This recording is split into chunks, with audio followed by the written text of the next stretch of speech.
നമസ്കാരം, പുതിയൊരു വീഡിയോയിലേക്ക് സ്വാഗതം. +2 ഹിസ്റ്ററി തുല്യതാ പരീക്ഷയ്ക്ക് നിർബന്ധമായി പഠിച്ചു പോകേണ്ട 5 മാർക്കിൻ്റെ ചോദ്യങ്ങളാണ് നമ്മൾ ഇന്നത്തെ വീഡിയോയിൽ ഉൾപ്പെടുത്തിയിരിക്കുന്നത്. കൃത്യമായിട്ട് നിങ്ങൾ ഈ പറയുന്ന ചോദ്യങ്ങൾ ടെക്സ്റ്റ് ബുക്ക് വെച്ച് ഏത് ചാപ്റ്ററിലാണ് വരുന്നതെന്ന് കൃത്യമായിട്ട് അടയാളപ്പെടുത്തി പഠിക്കുക. ഈ ചോദ്യം നിർബന്ധമായിട്ടും നിങ്ങളുടെ ക്വസ്റ്റ്യൻ പേപ്പറിൽ ഉണ്ടാവുന്നതാണ്. അതുകൊണ്ട് കൃത്യമായിട്ട് നിങ്ങളത് വിലയിരുത്തി പഠിക്കുക. ഓക്കെ, അപ്പോൾ നമുക്ക് നോക്കാം. ഒന്നാമത്തെ ചോദ്യം ചാപ്റ്റർ 6 നിന്നാണ്. 6ാമത്തെ ചാപ്റ്റർ പേജ് നമ്പർ 83 മുതൽ നിങ്ങൾ നോക്കണം. പേജ് നമ്പർ 83 മുതൽ 83 മുതൽ വിജയനഗരത്തിലെ രാജകീയ കേന്ദ്രത്തിൻ്റെ സവിശേഷതകൾ എന്തൊക്കെയാണെന്നാണ് ചോദ്യം. വിജയനഗര സാമ്രാജ്യവുമായി ബന്ധപ്പെട്ട ചോദ്യമാണ്.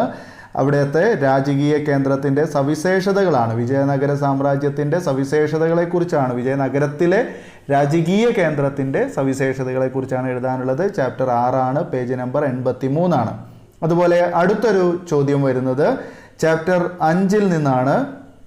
ആൾവാർമാരെയും അതുപോലെ നായനാർമാരെയും കുറിച്ച് വിവരിക്കാൻ വേണ്ടിയിട്ടാണ്. വളരെ ഇമ്പോർട്ടൻ്റ് ആയിട്ടുള്ള ചോദ്യമാണ്. സ്ഥിരമായിട്ട് ചോദിക്കുന്ന ചോദ്യം ആൾവാർമാരെയും നായനാർമാരെയും കുറിച്ച് വിവരിക്കാനാണ്. 2 ഗ്രൂപ്പുകളെക്കുറിച്ച് വിശദമായിട്ട് 2 പാരഗ്രാഫ് ആക്കി എഴുതിയാൽ മതി. Page number 65 chapter 5 page number 65. അതുപോലെ ജൈനമത തത്വങ്ങൾ, ജൈനമതം അതുപോലെ ബുദ്ധമതം എന്നീ കാര്യങ്ങളെക്കുറിച്ച് വളരെ വ്യക്തമായിട്ട് നമ്മുടെ ചാപ്റ്റേഴ്സിൽ പറയുന്നുണ്ട്. അതിൽ ജൈനമത തത്വങ്ങളെക്കുറിച്ച് വിവരിക്കാൻ വേണ്ടിയിട്ടാണ്. ജൈനമത തത്വങ്ങൾ ഏത് ചാപ്റ്ററിലാണ്? Page number 43 chapter 3 43 page number chapter 3 ജൈനമത തത്വങ്ങളെക്കുറിച്ച് വിവരിക്കുന്നത്. അതുപോലെ തന്നെ ഞാനൊരു എക്സ്ട്രാ ഒരു ചോദ്യം കൂടെ പറയട്ടെ.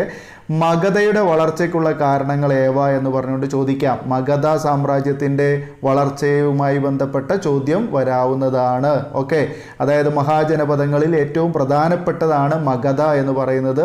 അതുകൊണ്ട് തന്നെ മഗധയുടെ വളർച്ചയ്ക്കുള്ള കാരണങ്ങൾ എന്തൊക്കെയാണെന്നുള്ള ചോദ്യം വരാൻ സാധ്യത കൂടുതലാണ്. അതുപോലെ തന്നെ നമ്മുടെ സ്വാതന്ത്ര്യവുമായി ബന്ധപ്പെട്ട്, ഇന്ത്യൻ സ്വാതന്ത്ര്യവുമായി ബന്ധപ്പെട്ട് ഉണ്ടായിട്ടുള്ള ഒരു കാര്യമാണ് ക്യാബിനറ്റ് മിഷൻ എന്ന് പറയുന്നത്.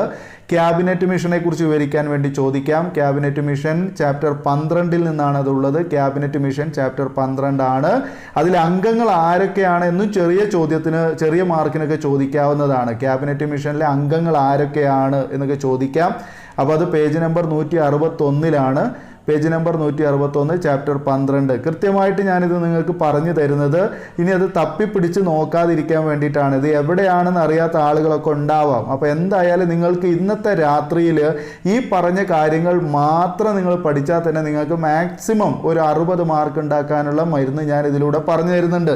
അപ്പോൾ ഇത് നിങ്ങൾ കൃത്യമായിട്ട് പഠിക്കുക. പേജ് നമ്പർ നോക്കിയിട്ട് അത് പറയുന്ന ഭാഗം വായിച്ച് അണ്ടർലൈൻ ചെയ്ത് അത് കൃത്യമായിട്ട് 4-5 തവണ വായിക്കുക. നേരം വെളുക്കുന്നവരെ വായിക്കുക. ഓക്കെ, അതാണ് നിങ്ങൾ ചെയ്യേണ്ടത്. വീഡിയോ മുഴുവനായിട്ടും കാണുക. വീഡിയോയിൽ പറയുന്ന കാര്യങ്ങൾ ഇഷ്ടപ്പെട്ടു എന്ന് കരുതുന്നു. നിങ്ങൾക്ക് ഇഷ്ടപ്പെടുകയാണെങ്കിൽ ലൈക്ക് ചെയ്യാൻ മറക്കരുത്. അതുപോലെ സബ്സ്ക്രൈബ് ചെയ്യുക, ഷെയർ ചെയ്യുക. അതുപോലെ പറയാനുള്ള മറ്റൊരു കാര്യം, ഇതിൻ്റെ തുടർന്നുള്ള ഭാഗങ്ങൾ 4 മാർക്കിൻ്റെയും 3 മാർക്കിൻ്റെയും 2 മാർക്കിൻ്റെയും മാപ്പ് സ്റ്റഡി പോലുള്ള ഭാഗങ്ങളൊക്കെ ഇനിയും നമുക്ക് പുതിയ വീഡിയോയിൽ അവതരിപ്പിക്കാനുള്ളതാണ്. അപ്പോൾ പുതിയ വീഡിയോ കിട്ടുന്നതിന് വേണ്ടി എല്ലാവരും സബ്സ്ക്രൈബ് ചെയ്ത് ബെല്ലൈക്കൺ എനേബിൾ ചെയ്ത് കാത്തിരിക്കുക. പുതിയ വീഡിയോയുമായി നമ്മൾ ഉടനെ തന്നെ നിങ്ങളിലേക്ക് എത്തുന്നതാണ്.